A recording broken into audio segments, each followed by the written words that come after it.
نحمده ونصلي على رسوله الكريم. أما بعد فقال الله تبارك وتعالى في الكلام المجيد والقرآن الحكيم: أعوذ بالله من الشيطان الرجيم. بسم الله الرحمن الرحيم. وذكر فإن الذكرى تنفع المؤمنين. صدق الله مولانا العظيم. يا محترم بھائی دوستوں اور بزرگوں، چند متفرد باتیں آپ نے خدمت عرض کرنی. پہلی بات یہ عرض کرنی ہے کہ اس وقت ایک بہت بڑا فتنہ، ایک بہت بڑی آزمائش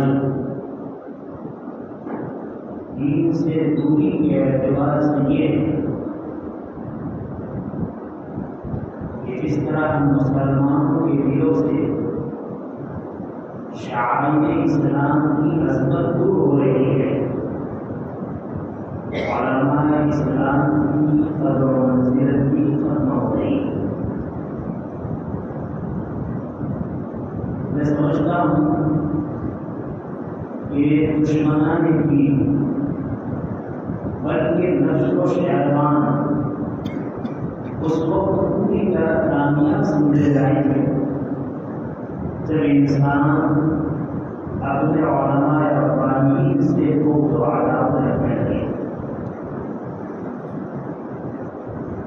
اور علماء کی شان میں کھلے عام گستاخی کرنے لگے. علم کی قدر و منزلت کو کوئی حیثیت نہ دے. یہ نفس و شیطان کی کامیابی کا بہت بڑا دن ہے. دیکھو ہمارا عقلمند ہے، اللہ نے ہمیں عقل سلیم عطا فرمائی. ایک دور گزرا امت پر جس کو ہم کورونا کی بیماری کا دور کہتے ہیں. اس بیماری میں ہم اور آپ نے دیکھا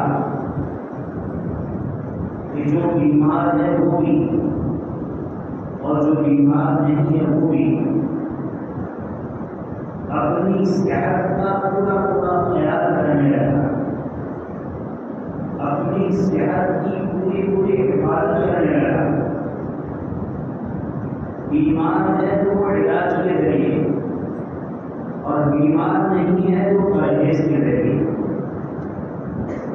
اور ہر سمجھدار شخص جس کو اپنی صحت کا تھوڑا بہت خیال تھا اس نے اپنے تعلقات ڈاکٹروں سے، حکیموں سے، وعیدوں سے، علاج معالجہ کرنے والوں سے بہت مضبوط کر دیا. اور جو نسخے، جو باتیں، جو علاج جس کی طرف سے پیش کیا گیا حفاظت صحت کے لیے اس کو اپنایا گیا. حکومت نے اگر اعلان کیا کہ ویکسین کا انجیکشن لگو، ہزاروں نہیں لاکھوں کی تعداد میں انسان نے انجیکشن لگوایا. مقصود یہی تھا کہ جسم کی حفاظت ہو جائے، اس بیماری سے آدمی بچ جائے، اور اگر بیماری میں مبتلا ہے تو اللہ تعالیٰ شان کو اس دوا کے ذریعے شفا دے. گویا کہ جس وقت معاشرے میں کوئی بیماری پھیلتی ہے اور وہ بیماری عام ہوتی ہے اور بظاہر انجام کے اعتبار سے وہ بیماری جان لیوا ہوتی ہے، ختم کرنے والی ہوتی ہے، موت کے درانے پہنچانے والی ہوتی ہے، ایسے دور میں ہر شخص کا دواؤں سے اور ڈاکٹروں سے رابطہ بے انتہا ضروری ہے. اگر وہ اپنے جسم کی حفاظت چاہتا ہے، اپنے گھر والوں کی حفاظت چاہتا ہے تو دواؤں کا اور ڈاکٹروں کا خوب وہ رابطہ رکھے گا اور اس کی رہنمائی میں قدم پر خوب مارتے ہوئے قدم اٹھائے گا. اس دور سے ہم اور آپ گزر رہے ہیں میرے بھائی.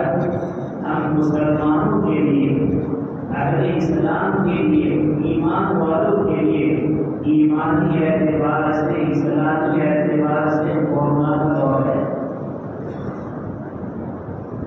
چاروں طرف آواز، حالات، ماحول، میڈیا، پروپیگنڈا، برائیاں، بے حیائیاں اس طریقے سے سرگرم ہیں کہ ہر طریقے سے اسلام کو کمزور کیا جا رہا ہے۔ بہت سارے بیچارے بھائی اس کورونا کے شکار ہو چکے ہیں اور بہت سارے کورونا کے قریب پہنچ چکے ہیں۔ جس طرح بیماری والے کورونا سے حفاظت کے لیے دوا اور ڈاکٹروں سے ربط ضروری ہے، تو واقعتاً اس فکر دور میں ایمان کی حفاظت کے لیے علماء ربانیین سے ربط اتنا ضروری ہے۔ اور دیکھو، بیماری سے شفا کے لیے نسخہ ہے نبی کریم صلی اللہ علیہ وسلم کا لایا ہوا دین، قرآن کریم کی شکل میں، احادیث نبویہ کی شکل میں، یہ گویا کہ بیماری کے لیے نسخہ ہے۔ یاد رکھیے، کوئی دوا، کوئی نسخہ مریض کو اس وقت تک کام نہیں دے سکتا، مریض اس سے پورا فائدہ اس وقت تک نہیں اٹھا سکتا جب نسخہ حکیم کی تجویز کے مطابق نہ ہو، دوا ڈاکٹر کے بتائے ہوئے طریقے کے مطابق نہ ہو۔ کون سی بیماری ہے اس کے لیے کون سی دوا ہے، کون سی بیماری ہے اس کے لیے کون سا نسخہ ہے، اس کی تجویز کے لیے، اس کے متعین کرنے کے لیے حکیم کا، ڈاکٹر کا، معین کا اس میں واسطہ ضروری ہے۔ پھر اسی طریقے سے ہمیں اس وقت جو بے ایمانی کا اور ایمان سے دوری کا جو کورونا لگا ہوا ہے، اس کورونا سے بچنے کے لیے اہل علم، علماء ربانیین، علماء حقانیین سے ربط بے انتہا ضروری ہے۔ وہ قرآن و حدیث نسخہ شفا ہے، لیکن نسخہ شفا کا اہتمام یہ علماء ربانیین بتائیں گے، یہ علماء حقانیین بتائیں گے۔ لہذا بہت نادان ہے وہ آدمی جو عالم دین سے بلا وجہ عداوت رکھتا ہے، بلا وجہ دشمنی رکھتا ہے، بلا وجہ حسد رکھتا ہے، بلا وجہ کینہ رکھتا ہے۔ اس اعتبار سے لوگ کئی قسم کے ہیں۔ لوگوں کی ایک قسم تو یہ ہے کہ ان کو عالم سے دشمنی اس لیے ہے، ممکن ہے اس عالم کو اس کا کوئی حق مارا ہو، ممکن ہے اس عالم نے اس کو کوئی نقصان پہنچایا ہو، امکان ہے، ضروری نہیں، ممکن ہے، ہو سکتا ہے کوئی حق مار دیا ہو، کوئی برا کہہ دیا ہو، کوئی تکلیف پہنچا دی ہو، کوئی نقصان پہنچایا ہو، اس وجہ سے اس عالم دین سے عداوت رکھتا ہے۔ اگر عالم دین کی بات سے عداوت رکھتا ہے اس کے لیے اس میں نقصان کیا ہے وہ تو ٹھیک ہے، لیکن یاد رکھنا ایسے عالم دین سے اس کے علم کی بنیاد پر اگر دشمنی رکھے تو ہلاکت ہے، اس کے علم کی بنیاد پر عداوت رکھی بربادی ہے۔ اور اگر ایسی کوئی وجہ نہیں ہے، نہ اس نے تمہارا حق مارا ہے، نہ اس نے تمہیں تکلیف پہنچائی ہے، نہ اس نے تمہارا برا سوچا ہے، ہاں اس نے حق بات کہی ہے، وہ حق بات ہماری طبیعت کے خلاف ہے، وہ حق بات ہمارے کرتوت کے خلاف ہے اور ہم اس کے دشمن بنے ہیں۔ دوسرا طبقہ ہوا ہے کہ علماء ربانیین سے اس لیے دشمنی رکھتا ہے کہ علماء ربانیین صحیح باتیں بتا رہے ہیں، انصاف کی باتیں بتا رہے ہیں، یہ حرام ہے، یہ حلال ہے، یہ تیری آخرت کو بنانے والا ہے، یہ تیری آخرت کو برباد کرنے والا ہے، یہ تیری قبر کو سنوارنے والا ہے، یہ تیری قبر کو اجاڑنے والا ہے، یہ تیرے رب کو راضی کرنے والا راستہ ہے، یہ تیرے رب کو ناراض کرنے والا راستہ ہے۔ اس کو یا تو اپنے پیسے کا گھمنڈ ہے، یا اپنے منصب کا گھمنڈ ہے، یا اپنے ہنر کا گھمنڈ ہے، یا کسی بھی چیز کا گھمنڈ ہے، اس گھمنڈ کی وجہ سے وہ حق بات کو سننے کے لیے تیار نہیں، یہ حق بات پر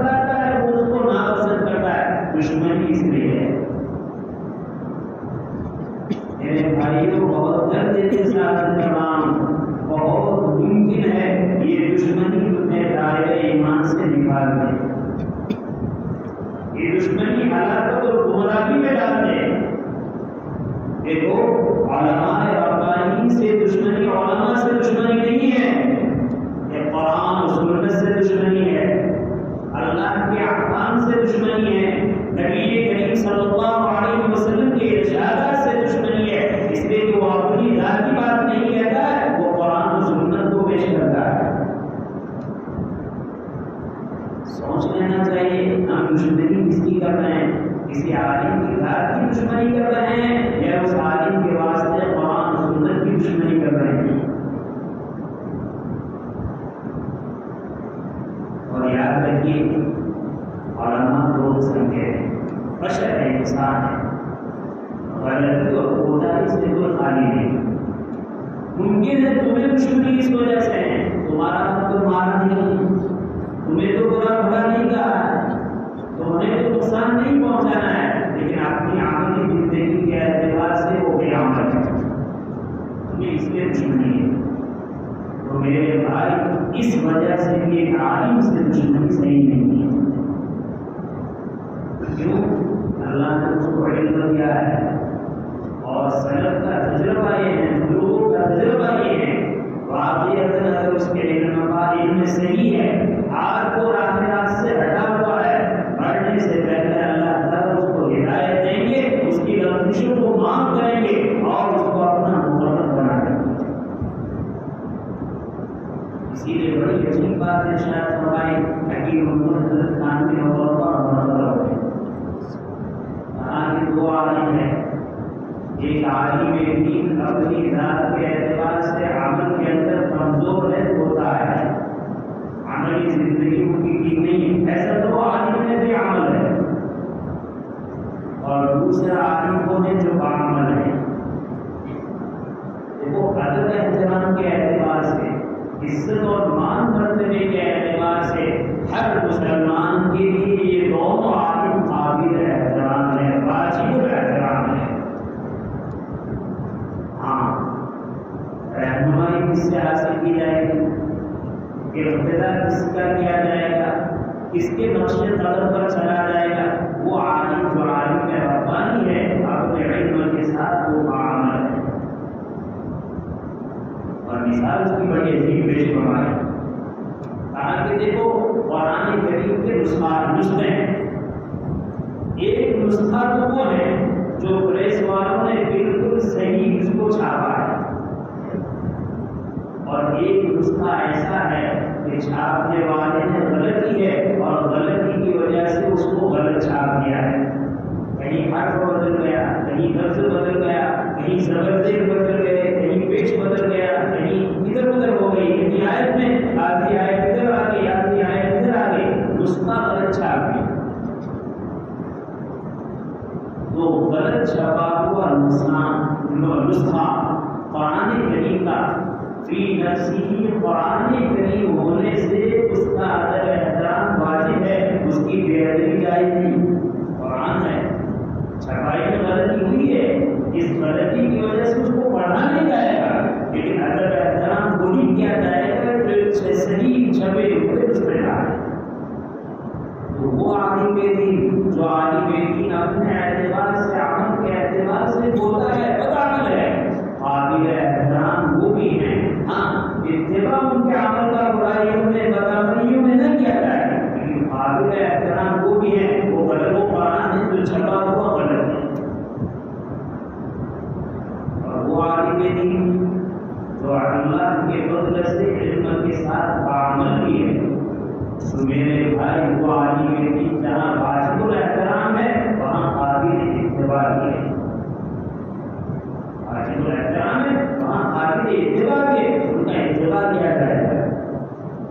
اس لیے میں اپنے بھائیوں سے بڑے درد دل کے ساتھ کہتا ہوں، اگر ہم چاہتے ہیں کہ اس دنیا میں مسلمان بن کر جیے اور دنیا سے مسلمان بن کر جائے اور اپنی نسلوں کو دین پر باقی رکھے اور باقی چھوڑ کر جائے، میرے بھائی جس طرح شعائر اسلام کا ادب احترام ضروری ہے، اہل علم کا ادب احترام بھی اتنا ہی ضروری ہے۔ یہ بے ادبی کو ہوتی ہے، یا تو یہ بے ادبی میں نے کہا دشمنی اور عداوت کی وجہ سے ہے، اور بعض مرتبہ یہ ادبی جہالت کی وجہ سے ہوتی ہے، اور عام طور پر زیادہ بے ادبی جہالت کی وجہ سے ہوتی ہے۔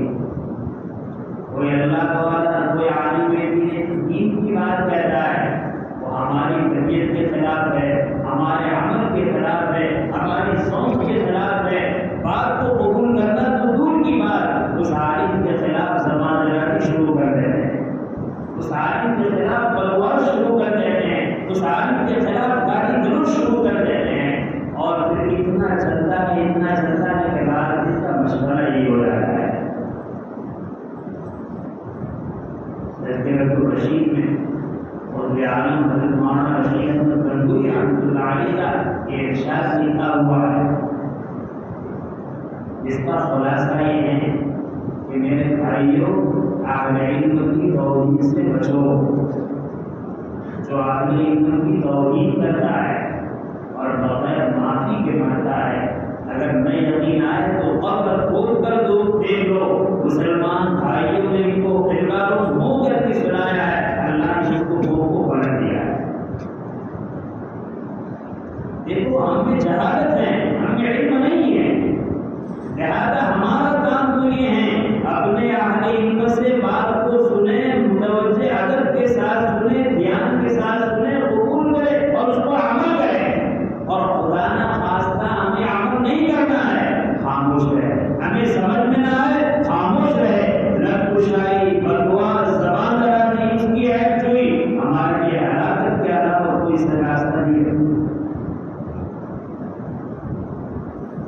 بہت سارے اگلے لوگوں میں بالکل عام قسم کے لوگ تھے، زیادہ پڑھے لکھے نہیں تھے، حافظ بھی نہیں تھے، قاری بھی نہیں تھے، دیندار تھے، نماز پڑھتے تھے، روزہ رکھتے تھے، فرائض پر عمل کرتے تھے، حرام سے بچتے تھے۔ انہوں نے جب اہل علم کی عبادت کی ہے، حق تعالی شاہ نے ان کے گھروں میں شیخ الحدیث اور شیخ العدل اور شیخ الفقہ پیدا کیا ہے۔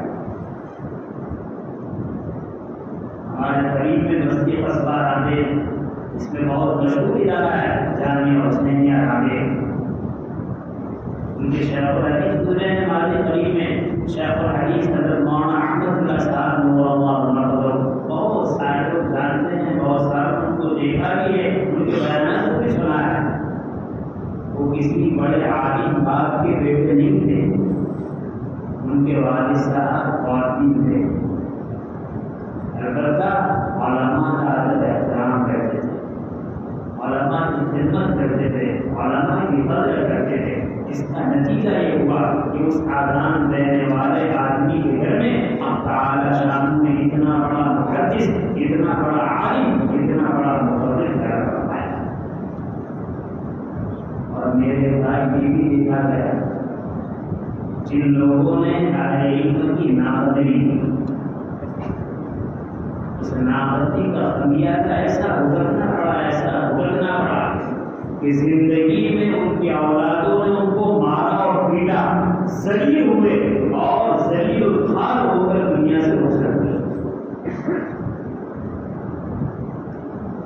مجھے حالت یاد ہے رنگون کی برباد، وہاں چاروں جلالی تھی، مال و دولت کی ریل تھی، بڑے بڑے بازار مسلمانوں کے قبضے میں تھے، شہر بازار جس کا اس وقت ہندوستان میں تصور نہیں تھا، وہاں اس کی ریل ٹرین تھی، اور پورے بازار کا قابو مسلمانوں کے ہاتھ میں تھا۔ لیکن جب یہ ساری چیزیں آئی اور آنے کے بعد مسلمان دو کام میں مبتلا ہوئے، زنا کاری میں اور اہل علم کی نافرمانی میں۔ تو حال یہ ہوا رات کو سوئے کروڑوں روپے کے مالک تھے، صبح اٹھے حکومت نے اعلان کر دیا، سارے املاک کو ضبط کر دیا، سارے نوٹوں کو بدل دیا۔ جو کل کارخانے کا مالک تھا صبح اٹھنے کے بعد وہ کارخانے کا نوکر بنا۔ اس نے میرے پاس بہت زیادہ تشریح کی ضرورت ہے۔ ہمیں تو یہ دیکھو ہمارا یہ بھرم ہم بہت جانتے ہیں، ہم نے موبائل دیکھا ہے، ہم نے انٹرنیٹ دیکھا ہے، ہم نے یوٹیوب سے اٹھا سکے، وہ علم نہیں وہ معلومات ہے، یاد رکھیے علم ان چیزوں سے حاصل نہیں ہوتا، معلومات ان چیزوں سے حاصل ہوتی ہے. علم تو علماء سے سینہ بسینہ حاصل ہوتا ہے. علم کس کو کہتے ہیں؟ علم معلومات کا نام ہے. اگر علم معلومات کا نام ہے تو دنیا میں ابلیس سے بڑھ کر کوئی عالم نہیں ہے. علم تو نام ہے انسان کی اس وراثت کا، انسان کو دیے گئے وہ سرمایہ کا، جس سرمایہ کے آنے کے بعد آدمی کے اندر توازن پیدا ہوتا ہے، جس کے آنے کے بعد عاجزی انکساری پیدا ہو جائے، جس کے آنے کے بعد امت کی غمخواری اور ہمدردی پیدا ہو جائے، جس کے آنے کے بعد آدمی اس دنیا کے سینے پر رہتے ہوئے آخرت کو آباد کرنے والا بن جائے. دنیا میں رہتے ہوئے اس کی نظر قبر کی طرف ہونے لگے، دنیا میں چلتے ہوئے اس کے پیر کا رخ قبرستان کی طرف ہو، یاد الہی پہ غرق ہو. یہ علم جس کو یہ معلومات جس کو حاصل ہوتی ہے یہ علم ہے. اور یہ علم نہ خالی یوٹیوب سے آتا ہے، نہ خالی کتابوں سے آتا ہے، یہ علم تو سینہ بسینہ آتا ہے. حضرات صحابہ اکرام رضوان اللہ تعالیٰ علیہم اجمعین، صحابہ ہے دین حاصل کیا ہے، کس سے حاصل کیا؟ اس زمانے میں بخاری تھی، اس زمانے میں مسلم تھی، اس زمانے میں ابو داؤد اور ترمذی شریف تھی، کتب حدیث تھی. نبی کریم صلی اللہ علیہ وسلم سے سینہ بسینہ علم حاصل کیا. اور وہی ان کے ارشادات یا تو آقا نے صحابہ کی شکل میں موجود ہے، آپ کے ارشادات احادیث کی شکل میں موجود ہے. میرے خیال بہت بڑی بات ہے، میں بہت درد دل کے ساتھ عرض کرتا ہوں کہ ہمیشہ اپنے آپ کو ایسی نرمشائی سے، ایسی زبان دراسی سے اپنے آپ کو بچائیں. جو اس طریقے سے کرتا ہے اللہ تعالیٰ اس کو اس کی نسلوں کو علوم دین سے معلوم کر دیتا ہے. اب تعالیٰ شان نے جو باتیں کہلوائی، اب تعالیٰ شان نے اس پر عمل کی توفیق نصیب فرمائے. آمین.